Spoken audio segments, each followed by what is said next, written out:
Karena memang Bani Israel, bangsa Israel itu Pak, itu keturunannya Nabi Ibrahim. Saya singkat di Ibrahim saja. Nabi Ibrahim itu keturunannya Nabi Nuh. Dari siapa? Dari darahnya Syam. Turun. Nanti kalau baca silsilahnya ke atas. Nabi Ibrahim itu punya 2. Ada sebagian mengatakan 3 istri. Ikhtilaf. Istri yang pertama itu orang Mesir, yang bernama Sarah.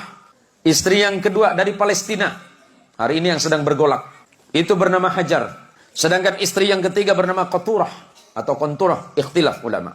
Kita sebut yang 2 saja. Dari pernikahannya dengan Hajar melahirkan putra yang bernama Ismail alaihissalam.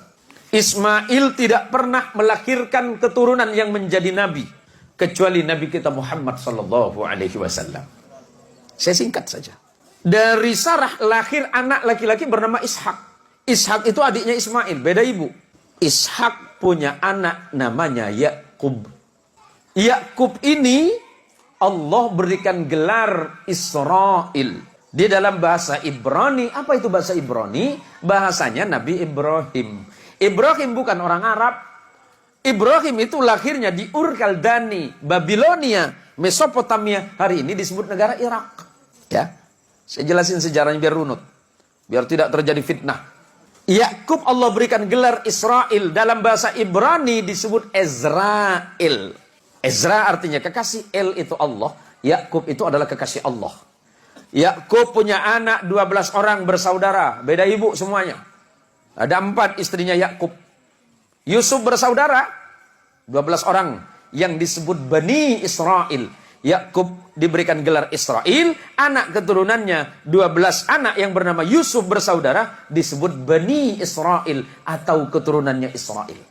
Salah satu anaknya bernama Lewi, abangnya Yusuf. Lewi punya anak namanya Imran, tapi bukan surat Ali Imran itu, beda lagi nanti. Imran punya anak 2 nama. Nabi ada 2 anak dari Imran, dua-duanya jadi nabi. Musa dan Harun alaihissalam. Abangnya Yusuf namanya Yahuda. Yahuda itu turun punya anak namanya Daud alaihissalam.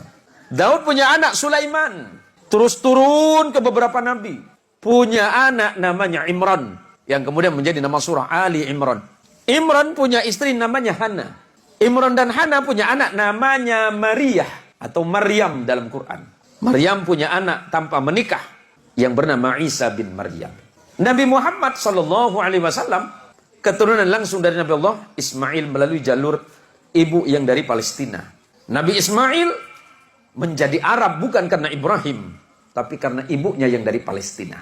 Biar jelas. Kemudian menikah dengan perempuan Arab dari Bani Jurhum, melahirkan anak yang bernama Haidar. Turun sampai kepada Adnan. Turun. Nanti sampai kepada datuk Nabi yang bernama Abdul Muttalib. Abdul Muttalib punya putra yang bernama Abdullah. Abdullah punya putra yang bernama Muhammad sallallahu alaihi wasallam. Apa yang mau saya jelaskan? Nabi Muhammad sallallahu alaihi wasallam punya hubungan kekerabatan dengan Nabi Allah Isa. Tetapi bukan dari jalur ayah. Kalau jalur ayah berarti Ibrahim. Ya, dari jalur ayah Ibrahim, tapi neneknya beda. Nenek moyangnya beda. Nenek moyangnya Isa itu bernama Sarah, sedangkan nenek moyang baginda kita Muhammad sallallahu alaihi wasallam itu bernama Hajar. Biar jelas. Biar tidak ada fitnah di antara orang-orang yang tidak faham tentang sejarah. Nah, tadi istri Nabi Ibrahim yang tidak disebut namanya Qaturah, punya anak yang bernama Madian. Nanti di negara Madian itu datang seorang nabi yang bernama Su'aib.